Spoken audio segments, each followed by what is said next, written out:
I noticed a change and held my breath. In front of me was a display that was still turned on. Until just now, I had been video chatting with my mother-in-law, who lives far away, to show my son. "Thank you as always. Please show me my grandchild's face again soon." The call, which was supposed to end with such a pleasant goodbye, did not disconnect, and my mother-in-law's face remained on the screen. She must have made a mistake with the operation. I couldn't help but give in to my mischievous curiosity and wondered what my mother-in-law usually does. Taking advantage of her not noticing, I watched the screen that remained connected for a while. Then suddenly, a figure approached behind my mother-in-law. "Huh? She lives alone, does she?" As soon as the identity of the figure was clearly shown on the screen, my heart skipped a beat. "Wait, is that—" Without delay, I screamed. "Behind you!" "What?"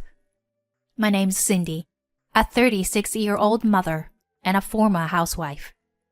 The reason former is attached, it's simple.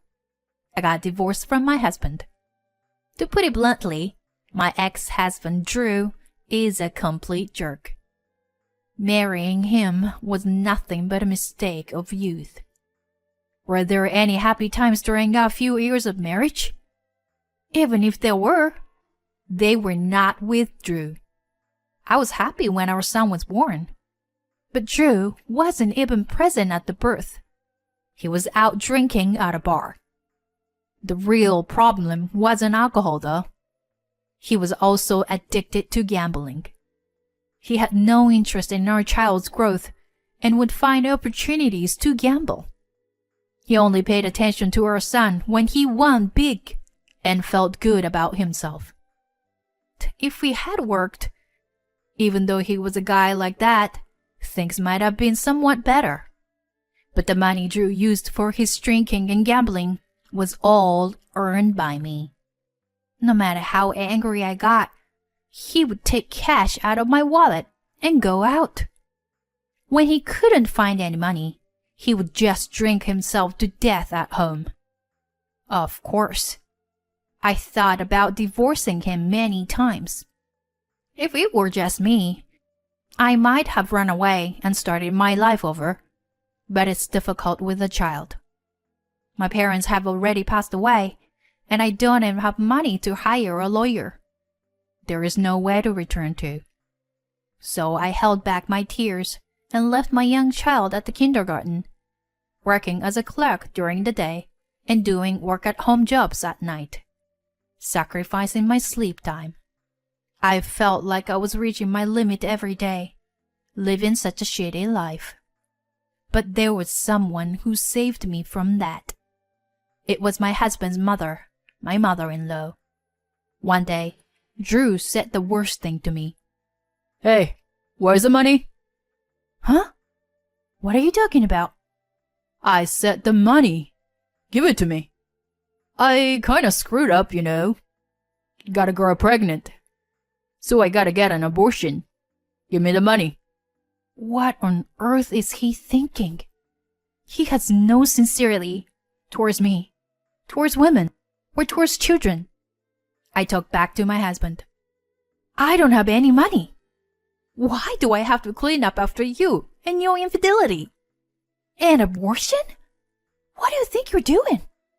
Do you have no sense of responsibility or guilt?" No matter how eagerly I respond, there's no way that Drew will be affected by it. He starts searching through my bag and drawers without even listening to me. I've made up my mind that I can't stay with him anymore. But who can I turn to? Then, I suddenly remembered someone. His mother. Although our relationship is quite distant, due to Drew's bad behavior, we met once to exchange greetings when we got married. And I sent her a letter when our child was born. She's probably the only person I can turn to, even though there is a possibility that she has a terrible personality like Drew's. but I can't afford to worry about the risk of making my life any more negative. With a faint hope that there might be a chance to turn things around even a little, I called my mother-in-law and told her about Drew. She let out a deep sigh. So he never changed. Then she kept silence for a while. To be honest, she didn't reply to my letter when my son was born. So I kind of knew that my mother-in-law didn't want anything to do with Drew or us. When I almost gave up, she started talking. Well, it's true that I don't want to have anything to do with that stupid son. But I want to do something for my grandson. Without even noticing it, I was crying right at the moment. I couldn't remember actually when was the last time to have someone on my side. Anyway, I'll come over tomorrow, so keep Drew home until I come. Saying that, my mother-in-law hung up the phone. What is her plan exactly? I couldn't deny my anxiety, but I managed to keep Drew home that day. If you stay home today, I will think about the money for the abortion. Of course, I was disgusted to even saying stuff like that, but I had to do something. Then, as she said she would, my mother-in-law came at noon. As soon as Drew saw her mother, he glared at me and said, "Why the heck is this bitch here?" Huh. You know why, don't you? My mother-in-law looked at Drew with the most disdainful eyes. Then she took out her bag, a brown envelope, a divorce decree, and a piece of paper with some kind of text on it. In this envelope, you will find documents, some of which pertain your inheritance. It pains me to my core to give you a piece of my inheritance, since you didn't show up for your father's funeral. But I'm giving you this money. So, divorce her right now and promise me.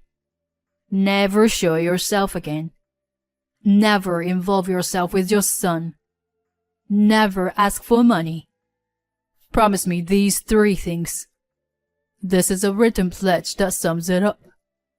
After you signing it, you can go anywhere you want. Do whatever you want. I had no idea what my mother-in-law was going to do, but the idea of giving a portion of her husband's inheritance to him, so I tried to stop her. But she looked at me and shook her head. Drew's mood had changed instantly. Dang, really? He filled out the pledge form, including the divorce application, and was happy to do so. And without even reading the pledge, he stood up. All right, Cindy, now you are free from me. I'm also happy to cut ties with a woman like you, who can't even earn money properly. Well, take care of yourself and the kid. Saying so, Drew left the house, looking happy. It hadn't even been 20 minutes since my mother-in-law arrived. I had to thank and apologize to my mother-in-law anyway. Thank you so much. And I am sorry. I never thought you would give him money, let alone father's inheritance. I'll definitely pay you back. Then my mother-in-law turned her palm towards me and shook her head, gesturing me to stop.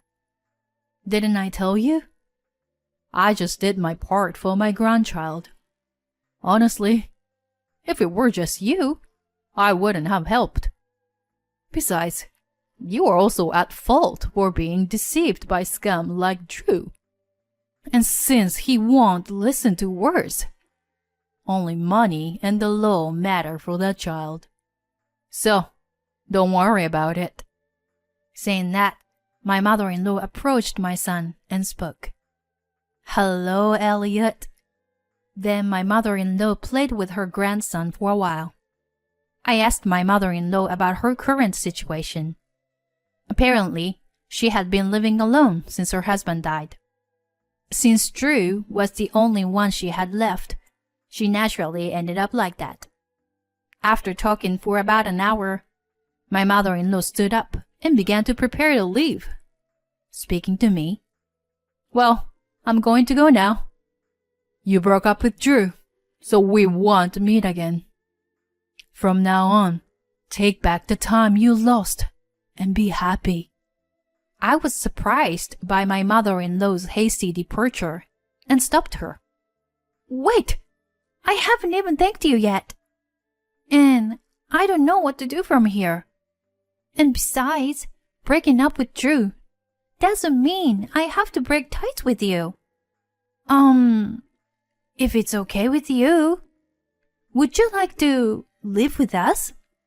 Looking back, it seems like a pretty brazen proposal, even though I made her pay to break up with Drew.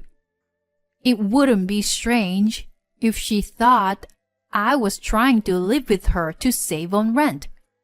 My mother-in-law, however, didn't seem to have such a suspicion. "Thank you." She said so, but she didn't seem very enthusiastic about living together. "The only thanks you can give me is to raise my cute grandchild properly. Money is not the only thing you can pay me back with. I know you are kind enough to offer to live together, but where I live is too rural to consider my grandchild's future. So, it's okay to continue as we are." My mother-in-law left with those words.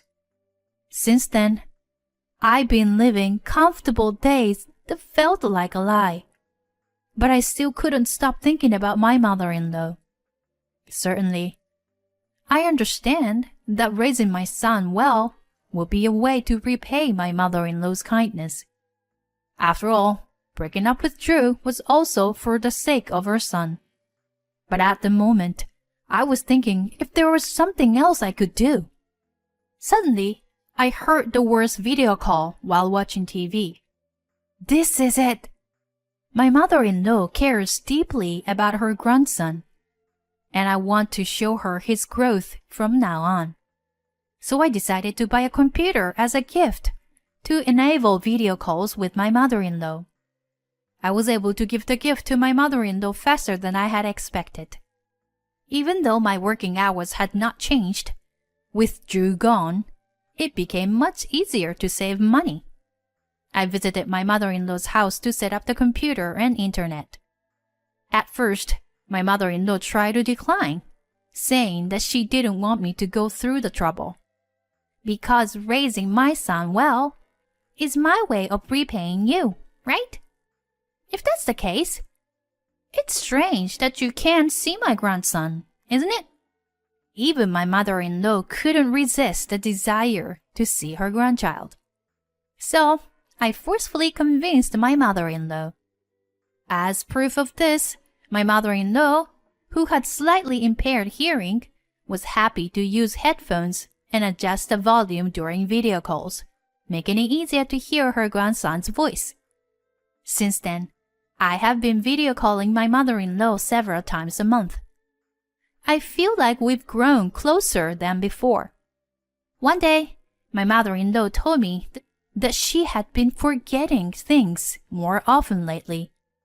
Although my mother-in-law was still quite healthy, she was of a certain age, so it wouldn't be strange to have some memory loss. That it's better not to worry too much about it. But the situation seemed to be more serious than I thought. According to my mother-in-law, she often forgets that she spends money on, miscalculates, and frequently loses, and can't remember where she put accessories. Our homes are quite far apart, so it's difficult for me to check with her every time. Still, I thought about how I could be helpful, and suggested that she could send me messages as a memo when she spends money or takes off accessories, so that I could check and remember them during our video calls. My mother-in-law was hesitant at first, thinking it was too much trouble, but over the past few months, I have learned how to persuade her to overcome her reluctance. You don't have to worry about that, I convinced my mother-in-law. and she eventually accepted my proposal. My mother-in-law herself was so worried that she would forget even more serious things in the future. Perhaps I became a little too anxious, but it's only natural for me to repay her. It may be presumptuous of me, but if I don't do this, my mother-in-law won't rely on me. However, to be honest, this method didn't really solve the problem. Although the frequency of her forgetfulness has decreased, she still has trouble with money and losing accessories. I wonder if I've even forgotten to contact you with the notes. What should I do?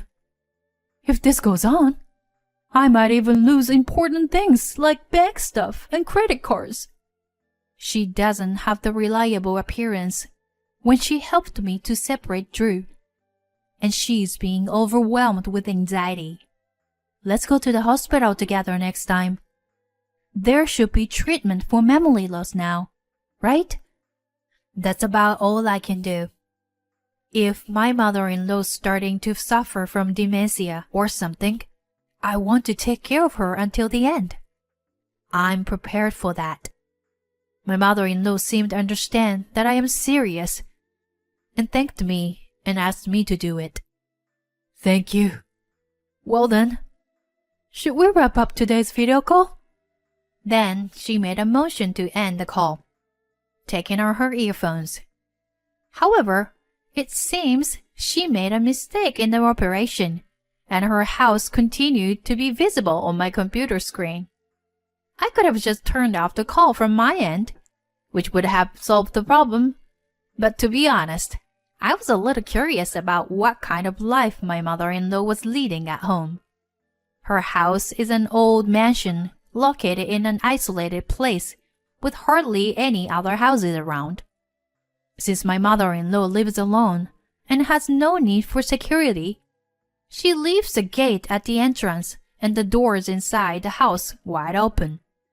Therefore, even the camera on my computer can show a glimpse of the rooms in the back. As I was thinking about how large the house was out of curiosity, I saw something moving other than my mother-in-law.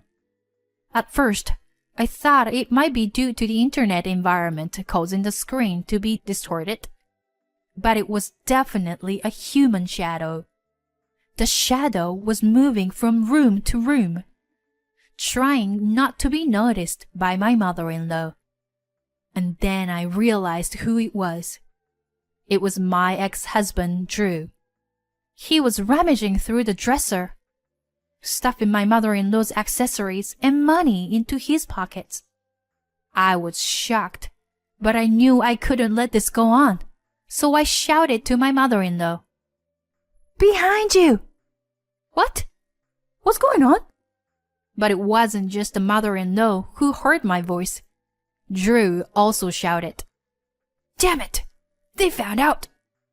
The mother-in-law turned around and shouted at Drew, "Wait! You jerk! Don't you have no sense of decency?" While she shouted, she chased after Drew. I couldn't just stand there and do nothing, so I called 911 and explained the situation. They dispatched police officers to the scene. As a result, Drew was caught by the police officer and taken into custody. During questioning, a part of the mother-in-law's accessory was found. We were able to prove that Drew had taken those items from the mother-in-law's house using the message history between me and the mother-in-law. Drew's confession to the police revealed that he had stolen money and accessories from the mother-in-law's house multiple times. The reason for the crime was that he was constantly nagged for money.